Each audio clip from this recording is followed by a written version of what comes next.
Di sini saya akan menjelaskan tentang tempat aksi obat dalam tubuh. Selanjutnya ada pengertian kerja obat, yaitu perubahan kondisi yang mengakibatkan timbulnya efek respon.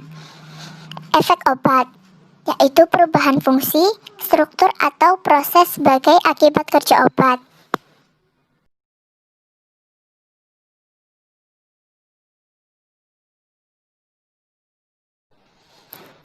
Selanjutnya, apa faktor penentu efek obat?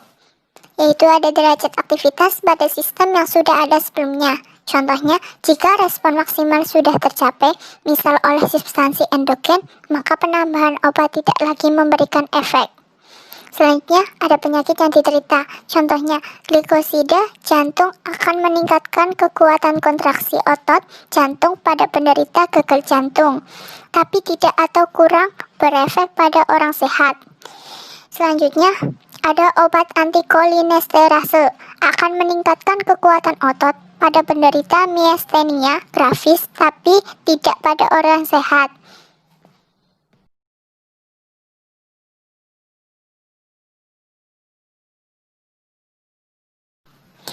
Selanjutnya ada level aksi obat, yaitu ada molekuler, subseluler, sel, organ atau jaringan, organisme utuh, interaksi antar organisme.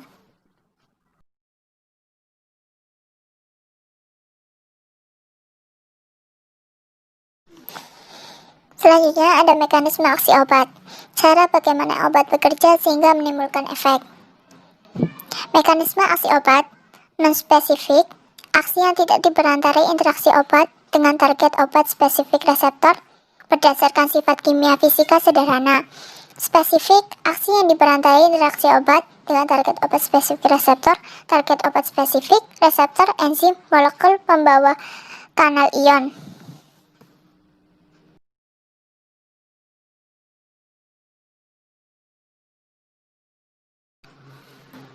Selanjutnya ada mekanisme aksi spesifik, yaitu aksi yang diperantarai interaksi obat dengan target obat spesifik. Target aksi spesifik yaitu ada enzim, kanal ion, molekul pembawa, reseptor.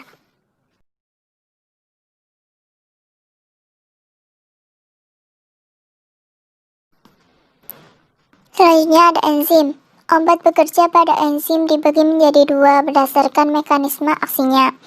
Inhibitor, kompetitif menghambat secara kompetitif kerja enzim sebagai substrat analog. Neostigmin, organofosfat, menghambat enzim kolinesterase. Aspirin dan NSAID, menghambat enzim siklosigenase. Substrat palsu, fluorourasil, mengganti urasil sebagai intermediat pada biosintesis purin, menghambat sintesis DNA, pembelahan sel terhenti.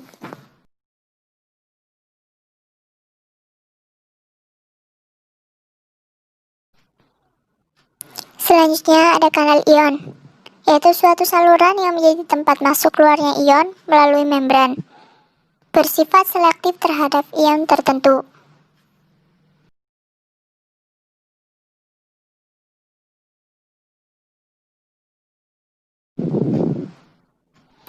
Selanjutnya, kanal ion obat bekerja pada kanal ion dibagi menjadi dua, yaitu pengeblokan kanal.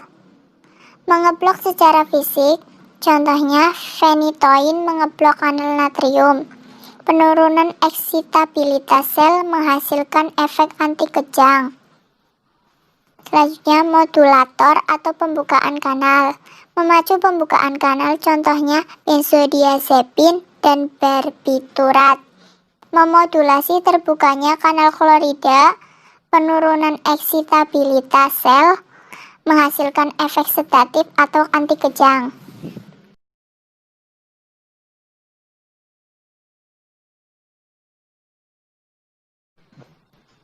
Selanjutnya, molekul pembawa.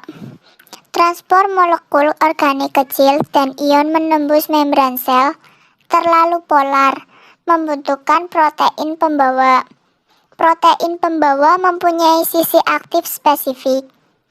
Contohnya, hemikolinium beraksi sebagai penghambat pada transporter kolin ujung saraf autonom.